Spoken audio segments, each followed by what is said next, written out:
चिराग पासवान रामविलास पासवान जी की नकल नहीं कर सकते हैं। शिक्षा में है खूब बढ़िया स्टैंडर्ड से खाओ पियो, जाओ स्कूल जाओ मॉडर्न ढंग से, और खावा है।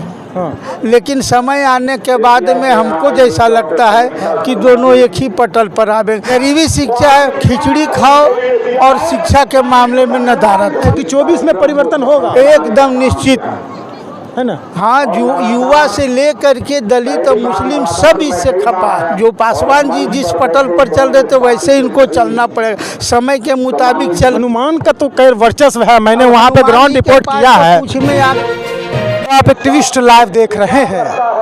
24 चुनाव सर पर है। 24 चुनाव जो है ना, बहुत कम समय रह गया है 24 चुनाव में। और ठीक जैसे जैसे 24 चुनाव आ रहा है, राजनीतिक गलियारों में जो है ना, राजनीति भी सभी सियासी पार्टियों की तरफ से ठीक होने लगी है। तो देखिए, हम बात करेंगे, मेरे साथ बातचीत करने के लिए जो है ना मौजूद है, भारत के किसान हैं, भारत की जनता है, भारत की गरीब जनता है। तो इनका क्या मानना है, इनका क्या विचार है, ये 24 चुनाव को कैसे देखते हैं। सबसे पहले तो हम आपका खैर मकदम करते हैं, स्वागत करते हैं अपने चैनल पर। धन्यवाद। आपका नाम जानना चाहेंगे। मेरा नाम राजवल्लभ पासवान। हाँ, तो पासवान जी, जैसा कि मैंने कहा कि भारत की गरीब जनता, किसान जनता 24 के चुनाव में क्या सोचती है। बदलाव चाहती है जनता, खास करके युवा वर्गों का सोच है, और किसान लोगों का भी। और गरीब गुरबा जो है तो जब से देश आज़ाद हुआ है तब से बेचारा वो मेहनत अपना परिश्रम के द्वारा ही जीवन निर्वाह करते हैं। हाँ, कृषि कर करके, हाँ, शारीरिक मेहनत करके। लेकिन कुछ बदलाव आया है कि अपने बच्चों को पढ़ाने लिखाने का जो उसके पास जज्बा था वो धीरे धीरे कम होता जा रहा है। कारण आज देश में जो है शिक्षा दो ध्रुव में बट गया है, एक अमीरी शिक्षा, दूसरी गरीबी शिक्षा। अमीरी शिक्षा में है खूब बढ़िया स्टैंडर्ड से खाओ पियो, जाओ स्कूल जाओ मॉडर्न ढंग से। गरीबी शिक्षा है खिचड़ी खाओ, और शिक्षा के मामले में नदारत। तो सबसे बड़ी देश में चाहिए अमीरी गरीबी की लड़ाई। गरीब तो सबको हैं, लोग दलित का परिभाषा बड़े बड़े नेता देते हैं, दलितों की बात करते हैं, लेकिन दलित कौन है भाई। और दलित का परिभाषा यही होता है जिसका दलन होता है। कोई ज़रूरी नहीं है कि दुसाधे चमार और पासी का राजनीतिक शैक्षणिक शोषण होता है, सब कुछ होता है, सभी वर्गों का होता है। पासवान जी, आपने अभी बात की कि गरीब जनता, किसान जनता को जो है ना रोजगार चाहिए, शिक्षा चाहिए, स्वस्थ, लेकिन सर्व शिक्षा ज़्यादा आपका फोकस शिक्षा पर था। हाँ। लेकिन पासवान जी, क्या लगता है आज की सियासत में जिस तरीके की नेताओं की तरफ से टिकट अपनी की जाती है, धर्म की, जात की, रंग के भेद की, तो आपको नहीं लगता कि ये मूलभूत सुविधाओं के साथ जो है ना नाइंसाफ़ी की जाती है, और भारत की जो पहचान है, जो सभ्यता है, जो कम की जा रही है, उसके साथ नाइंसाफ़ी की जाती है। हाँ, खिलवाड़ किया जा रहा है। यहाँ सभी धर्मों का सम्मान है। हिंदू, मुस्लिम, सिख, ईसाई सभी धर्म अपना शांति रूप से। लेकिन ये जो बीजेपी आई है, थोड़ा जात और पात के नाम को बढ़ा करके वहाँ धर्म के आड़ में आकर के देश को विखंडित किया जा रहा है। जिसमें जो संबंध है, एक मुसलमान से भी मेरा अच्छा संबंध है।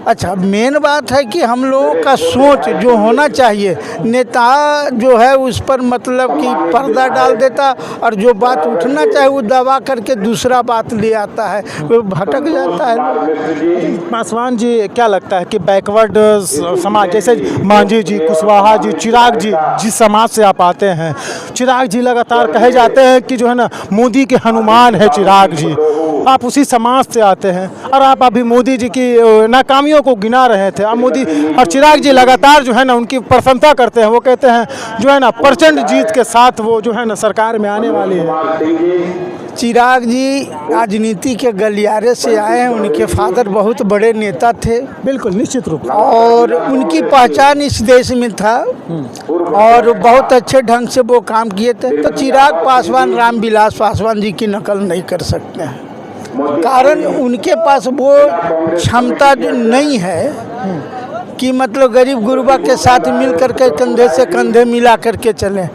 पद यात्रा तो किए, लेकिन एक रामविलास पासवान जी किए थे कि पूरे बिहार का दौरा किए थे, पद यात्रा किए थे। सभी वर्ग उसमें दिल खोल कर दौड़ जाते थे, आते थे, सबों से विचार विमर्श करते। आज है जो बहुत से ना लोक जनशक्ति पार्टी के वो बेचारा मुख्य दर्शक बना हुआ है, तो कार्यकर्ता जो है दल का यहाँ कान होता है। आज भतीजा और चचा में लड़ाई, सड़कों पर आ गए, दो फाड़ में बढ़ ये गई। दिखावा है, लेकिन समय आने के बाद में हमको जैसा लगता है कि दोनों एक ही पटल पर आवे, कारण उनके पास भी रास्ता नहीं बना है और न इनके पास रास्ता बना हुआ है। आखिर रास्ता पर वही रामविलास पासवान जी की नीति पर वो आएंगे और सब मिलजुल करके चलेंगे। आज दलित ने पारस जी को कह रहे हैं कि नहीं है, जब रामविलास पासवान जी राष्ट्रीय अध्यक्ष थे तो इनको प्रदेश अध्यक्ष बनाया गया था, और 6 सांसद अभी जो जीते हुए हैं उन्हीं के क्षेत्र छाया से प्रदेश अध्यक्ष थे, तो 6 सांसद जीते। अच्छा, तो क्या लगता है जमुई से इस बार बेड़ा पार हो पाएगा चिराग जी का? जी नहीं,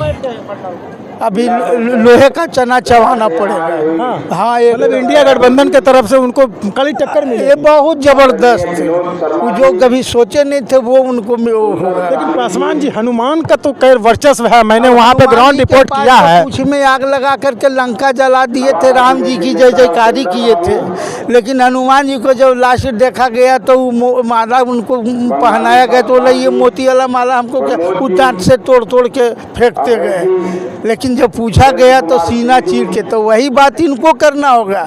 जो पासवान जी जिस पटल पर चल रहे थे वैसे इनको चलना पड़ेगा, समय के मुताबिक चल करके ही देश का कल्याण होगा, ऐसे नहीं होगा। मतलब आप पासवान है लेकिन पासवान जी के साथ नहीं, चिराग पासवान नहीं, लालू जी के साथ है, जिसको जननायक कहा जाता है, इंडिया गठबंधन के साथ। लालू जी और रामविलास पासवान जी, नीति जी ऐसे के मतलब सख्त ऐसे हैं कि दलितों को, अति पिछड़ाओं को, बैकवर्डों को, और जो दलित में भूमिहार ब्राह्मण राजपूत सबको लेकर के चलें। वो लोग तो महान हस्ती है, उन लोगों के बारे में टिप्पणी करना अच्छी बात नहीं। जो अभी जो नए आए हैं उनको चाहिए कि हमारे गार्जियन किस रूप से शासन चलाए, सबको लेके देके चले। और एक तो शब्दों का इस्तेमाल तो किया जाता है लेकिन परिस्थिति का समाधान नहीं। मतलब आप संकल्पित है, आपने प्रण लिया है कि 24 में परिवर्तन होगा, एकदम निश्चित है ना? हाँ, जो युवा से लेकर के दलित और मुस्लिम सब इससे खपा है।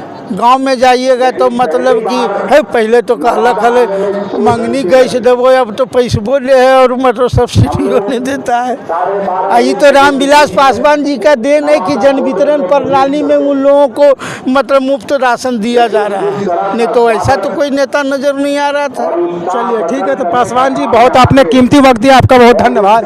तो ये पासवान जी थे, लगातार इंडिया गठबंधन की सरकार को जो है ना परिवर्तन के रूप में देखना चाहते हैं। अब आने वाला जो है चुनाव वो बताएगा कि इनकी बातों में कितनी सच्चाई है। तो आप इनकी बातों से क्या समझते हैं, आप अपनी प्रतिक्रिया कमेंट बॉक्स में जरूर दीजिएगा। मिलते हैं कहीं दूसरी